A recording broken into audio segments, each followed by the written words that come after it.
Hey guys, and welcome back to another Brave 9 video. This one has been highly requested by you guys, and that is the Novice Arena tier list. Look at Scarlet's face in the background, being all adorable. But yeah, Novice Arena has always had a special place in my heart, and I really do feel like Novice Arena is my forte with regards to Brave 9, so I'm very excited to be sharing whatever knowledge I have with you guys, and I sincerely hope that this can help you guys out. First things first, I want to talk about several differences between Arena and Novice Arena that perhaps a lot of people don't really see. So the first point is that Novice Arena tiers are extremely flexible, a lot more so than in the Arena.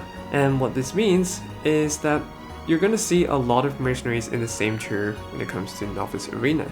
For example, I have 7 warriors in the top tier for Novice Arena, whereas in my Arena tier list guide video, I had just 1 in the broken tier and 3 more in the great tier.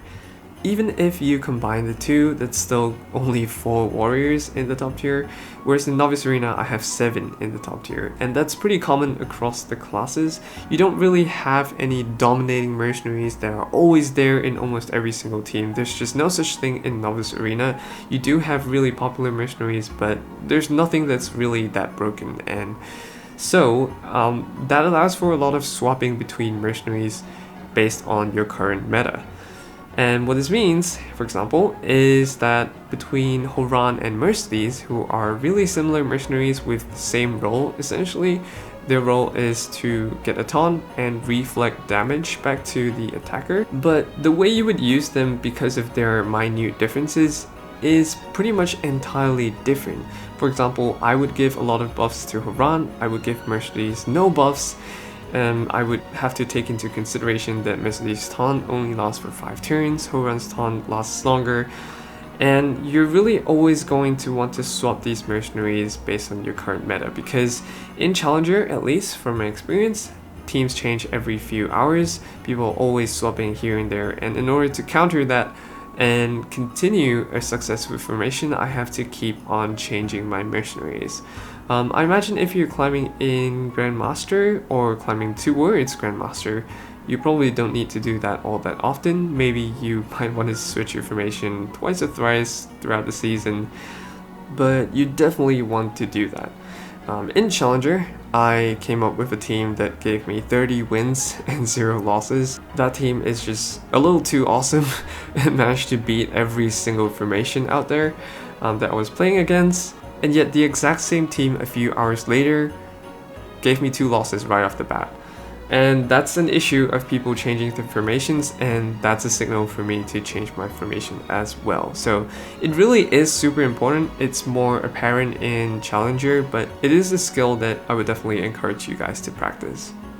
Now the second point is mercenary counters and weaknesses are situational.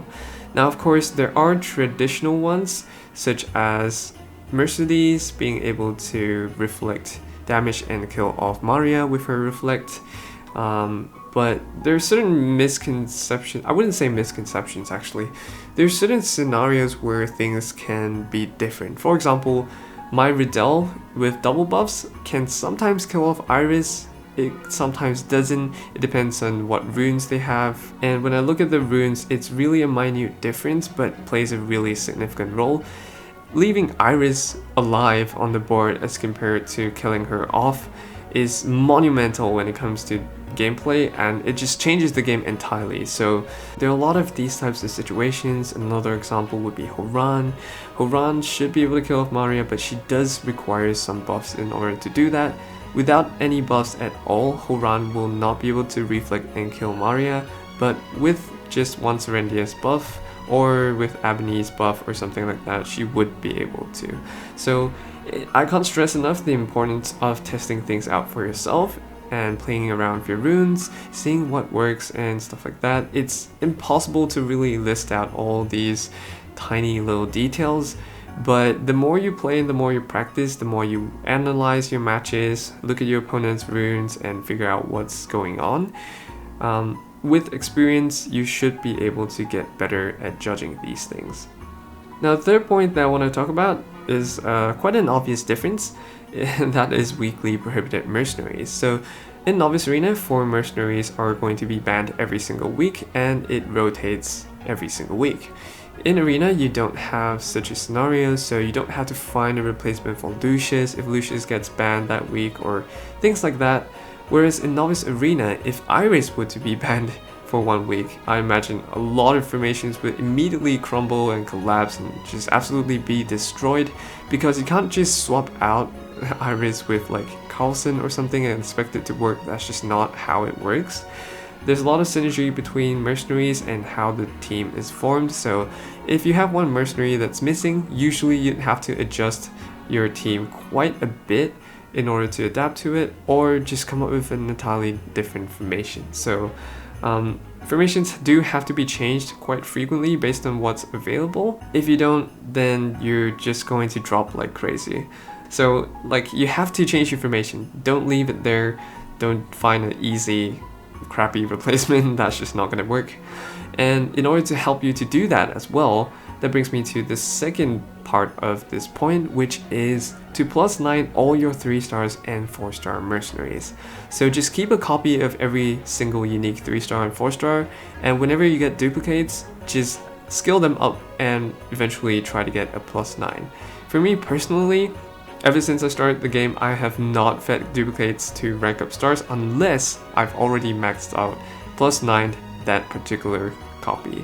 And this is really helpful because in Novice Arena, say if you really like to use Horan, you've built Horan, 6-star maxed Awaken, everything like that, but you haven't really invested in a replacement like Mercedes.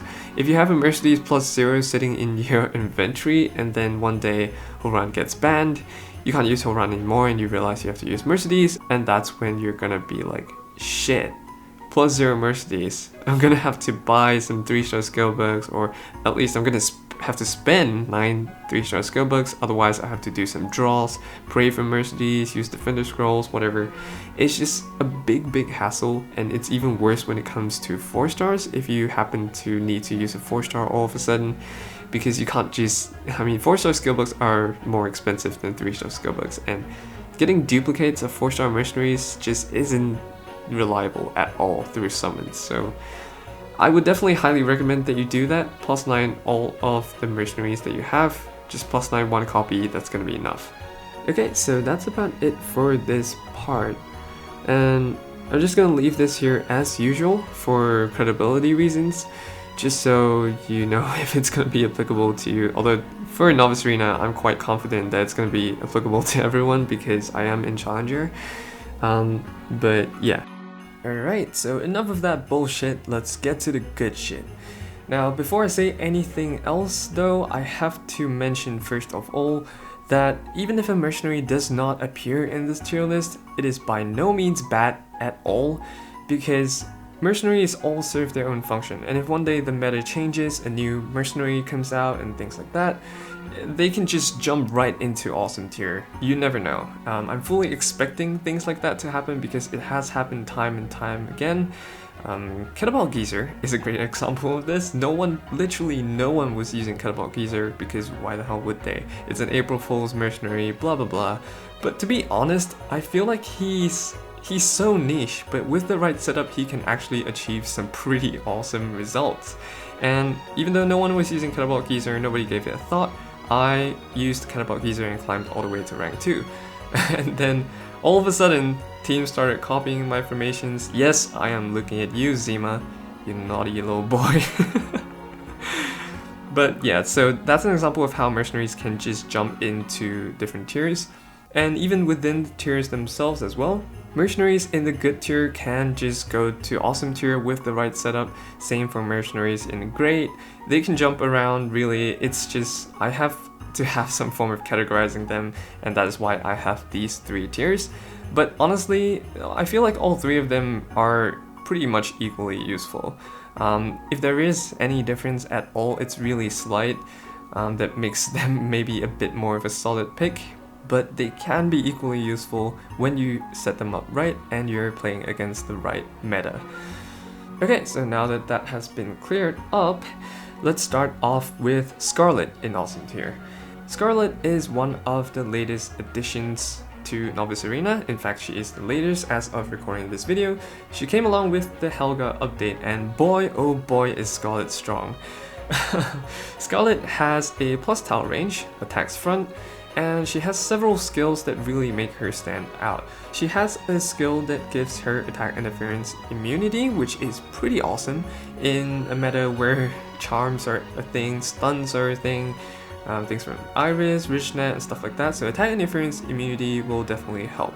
However, she is a warrior though, so essentially warriors tend to one-shot each other, but oh no, not with Scarlet. So Scarlet has a skill whereby she curses and reduces the enemy's stats before they attack her, and also before she attacks them.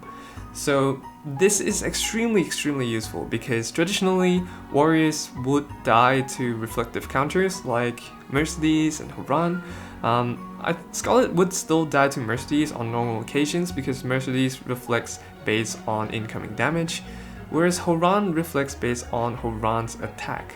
Now, even a buffed Horan, I believe if Horan has just one buff, Scarlet should be able to kill her without dying. And the way this works is because Horan deals damage based on her own attack, right? And Scarlet reduces that stat by 70%, I believe. It's somewhere along those lines. But that's significant enough. An attack reduction makes Scarlet take way less damage. In accordance to that, Scarlet also has reduced incoming damage, which makes it even more tanky, and I've seen lots of occasions where Scarlet can survive an attack from an unbuffed warrior, which just doesn't really happen, right? So that's what makes Scarlet so damn good and a really popular pick in Challenger. With the other warriors, like I mentioned before, they're all going to share the same weakness, so I'll just say it as a general statement for all of them. They will die when they hit a reflective defender. Be it Mercenaries or buffed Horan, they are guaranteed to die. Naja will die, so will Richnet, Beatrice, Cordelia, Thalos, Radel, Leto, Violet, blah blah blah blah blah. It's all the same, with the exception of Cry, of course. So now that I've cleared that, I'm not gonna repeat it again because it's the same across all the warriors, and I'm just gonna move ahead to talk about Naja. So Naja is actually not that easy to attain, not as easy as other 3 stars at least, because you do have to do mileage summons for her. It costs 100 mileage coins to try to summon her or Sarah with a 10% chance. So it's kind of similar to Eden, however with Eden you need 4,000 coins, but with Naja you need 100. So that's the only difference, but you do have to try your luck and try to get her. That being said though, Naja is pretty damn strong. She hits really hard, she has a high base attack, and one of her skills gives her additional attack after attacking as well. So she's pretty reliable even after not receiving any buffs from your dead supporters. My Naja has been capable of one-shotting Carlson really easily, one-shotting Irises.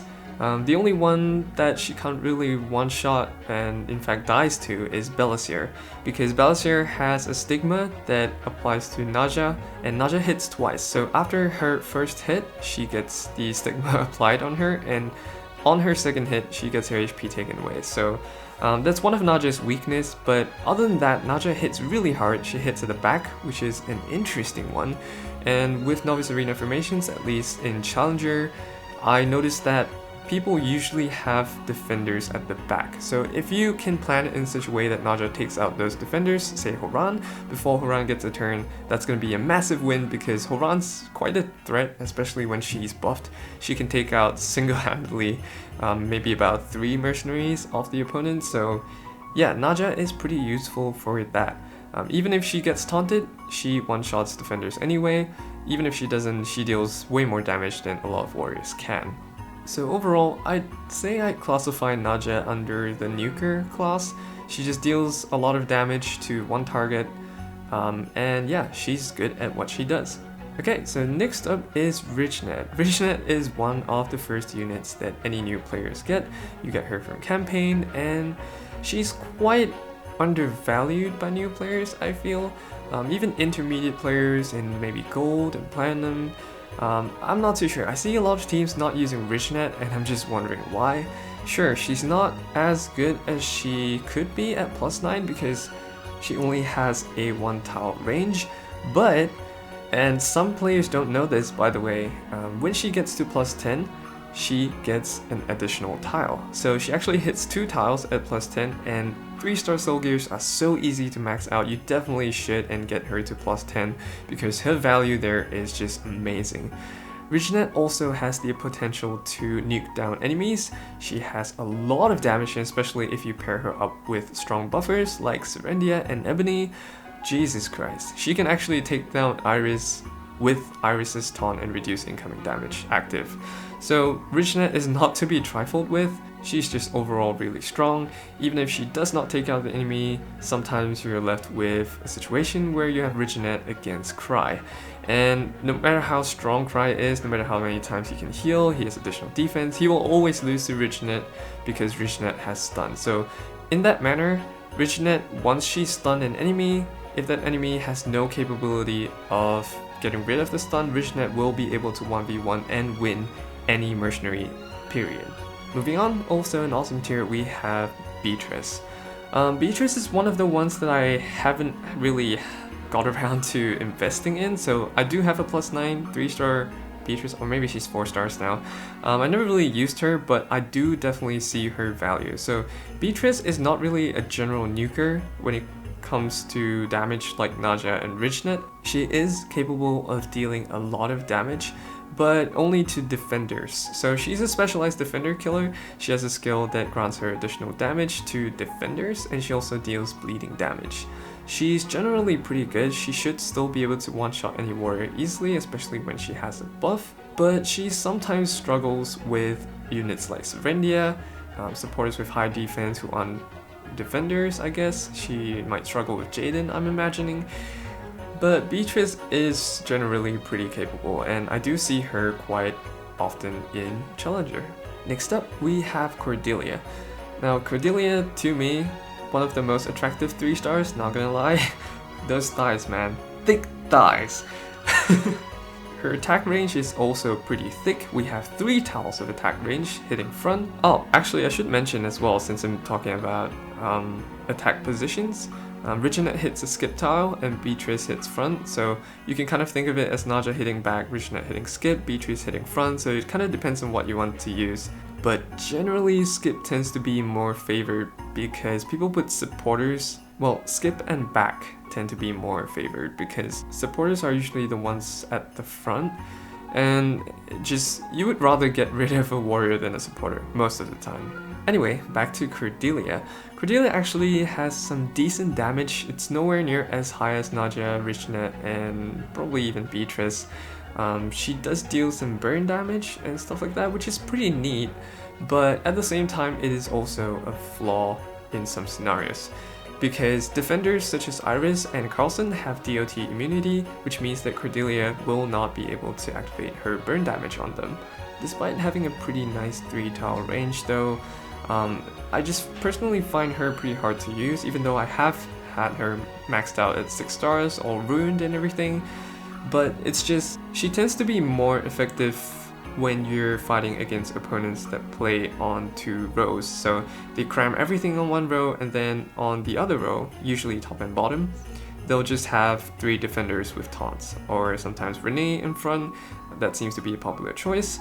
And so if you get the row right and you use Cordelia as an initiator, she would be able to take out the first 3 mercenaries, but if you get the row wrong and you hit a unit like Renee, for example, you've just entirely wasted your first turn, and that's arguably one of the most important turns that you have to get right. So Cordelia is just not reliable enough for me to use personally at this stage, unless the meta shifts and things work out for her. So I have seen her quite a fair bit in Challenger. I know a couple of formations that use her. Not really for me, even though she's absolutely waifu material, but if you do like her, just go ahead and use her. She's pretty slow. Next, we have Thalos.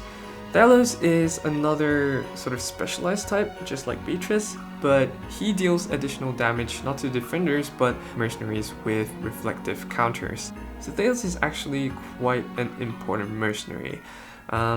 He's quite specialized in the sense that he can't really do anything to units like Carlson, to other warriors, especially if he's not buffed, he's not gonna deal any damage. I've seen my Maria take 2 hits from Thalos and still managing to land her attack on Thalos before he lands the 3rd hit, because Thalos' damage is just that weak without reflective counters. That being said though, he's extremely strong against units like Iris with the reflective charm counter and Belisir with the reflective stigma counter. He's essentially just built for those kinds of mercenaries, and also mercenaries buffed by Lulu because Lulu provides reflective counters as well. Thalos has, I think he reduces the enemy's defense, which is just sort of a nice bonus but not really all that effective. If your meta has lots of Irises and Belisirs, it would be a great idea to just double buff Thalos, have him go 2nd or something. I think in lower tier arena, people tend to have Iris move first or Belisir. So since you're gonna have the advantage of attacking first, you can go ahead and make your first move, have Thalos go 2nd to counter the opponent's Iris. That's one way of using him, especially in the intermediate level. I imagine that working out pretty well. When Thalos is attacking just standard warriors and magicians and things like that, he should still be able to kill them if he has some pretty good runes and Serendia's buff. So just like one strong buffer, maybe Serendia or Ebony. But between that and Richnet, if it's not against units with reflective counter, I would definitely pick Richnet 100% over Thalos, because just like Richnet, Thalos also hits skip and 2 tiles. There's nothing special there that sets him apart from Richnet. So yeah, it's quite the choice between Thalos and Richnet. I tend to not use both in the same team, but hey, if you can come up with a formation that uses both of them really effectively, that's really awesome. Go ahead and do it. Last but not least, we have Radel. So Radel's been around for quite a while now. She's gotten her plus 15 really early on, and man, with that plus 15 comes some pretty insane damage. So Radel has some inbuilt crit damage. She also gains additional crit rate from her agility substat, and that crit rate is really significant. So she essentially doesn't need any crit rate runes, you just need one supporter and she can reach 100% crit rate. That's pretty scary and pretty insane, because what that means is that you can then use all your runes on crit damage. And Radel with crit damage, she hits like a truck. She also deals DOT damage, so even if she's hitting units like Belisir, if she is sufficiently buffed and everything, the DOT will eventually kill Belisir. Another really nice thing about Radel is her range. So Radel hits a 5 tile range vertically, so whether she hits top or bottom or middle, she will hit the entire column on the playing field. This is pretty good because usually quite a few formations play mercenaries throughout the entire column, so 3 mercenaries in a column, and if Radel gets to that, that's just instant KO for 3 of them. The only downside to Radel is that she doesn't really have all those sorts of immunity, like attack interference immunity, stats weakening, I don't think so. So yeah, she's just quite a strong nuker, pretty big range, and overall a pleasure to use. Oh boy, that took a lot of time. Oh, this is gonna be so much longer than Arena. Oh no. Okay, moving on to Great Tier, we have Leto the Assassin. Hits back, stuns, insane damage, taunt ignore for 35 turns, I believe. Pretty good. He used to be even better last time because there wasn't, all those units like Scarlet and Radel plus 15, so Leto used to be really good.